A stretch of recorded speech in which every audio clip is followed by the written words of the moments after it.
కానీ గుర్తుంచుకో, ఆయన పని చేసే బాధ్యత మాత్రం మనందరికీ ఇచ్చాడు. అది చేయకపోతే పరలోకంలో ఫలం ఉండదంటే, ఈ లోకంలో అన్నీ ఉంటాయి. అది ఇస్తే ఇది ఇస్తాడనడానికి దేవుడు నీతో బిజినెస్ చేయట్లేదు.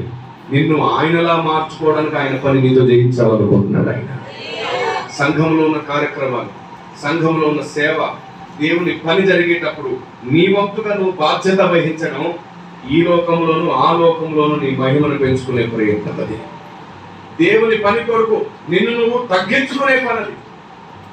నాకు డబ్బు కంటే దేవుడే ముఖ్యం అని నిరూపించుకునే సమయం అది. ఆమేన్. కానుక వేయడం దేనికి వేస్తాం? దీవెన కోసం వేయకండి.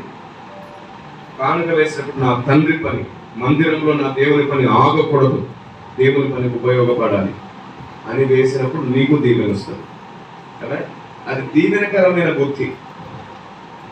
విధవరాలు 2 కాసులు వేసింది, తనకున్నదంతా వేసేసింది కదా. దేవుడు దీవిస్తాడని కాదు, దేవుని పని ఆగకూడదని వేసేసింది. కానీ ఆమెను దేవుడు చూశాడు. Praise the Lord. నేను అనుకుంటాను, నాకు ప్రత్యక్షత వచ్చింది.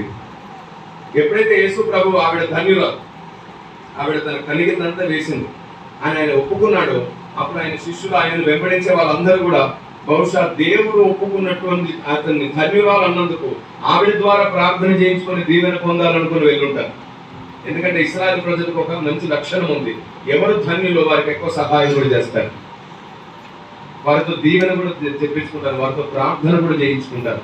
ఎందుకంటే నీతిమంతులతో దీవెన పొందడం, నీతిమంతులు గద్దించడానికి తైలాభిషేకం, ఇలాంటి ఎన్నో మాటలు విన్నారు. కాబట్టి సాక్షాత్తు యేసు ప్రభువే, ఇదిగో ఆవిడ దేవుని దృష్టికి నీతిమంతురాలు, ఆవిడ మంచి పని చేసింది, ఆవిడ ధన్యురాలు, ఆవిడ కలిగింది వేసింది అని ఎప్పుడైతే ఆయన అన్నాడో, బహుశా చాలా మంది వెళ్ళి ఆవిడ దీన స్థితిని చూసి ఆవిడకి ఇవ్వాల్సింది ఇచ్చి ప్రార్థన చేయించుకొని దీవించబడి ఉంటారు. 2 కాసులు ఇచ్చినందుకు ఆవిడ జీవితకాలం బతుకుంటుంది అనేకుల ద్వారా. Praise the Lord. ఒక ఆవిడ భక్తురాలండి అని మనం పరిచయం చేసామనుకోండి, చాలా మంది ప్రార్థన చేయించుకోవడానికి వెళ్ళినప్పుడు వృత్తి చేతులు తెస్తారా? ఏం చేస్తారు?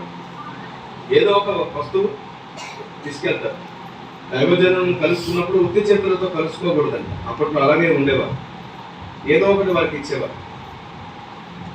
ఒక ఆవిడ మహాప్రార్థన పరురాలండి అని ఆవిడ దగ్గరికి వెళ్ళినప్పుడు ప్రార్థన చేయించుకున్న కృతజ్ఞతగా ఏదో ఒక వస్తువుని, కూరగాయలు, వేటిలో వాటిని పెడుతూ ఉంటారు.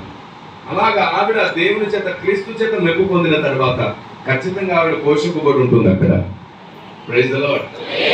కాబట్టి నీ మంచి స్వభావం, నీ మంచి బుద్ధి నీకు 4 వైపుల నుంచి ద్వారాలు తెరుస్తుంది.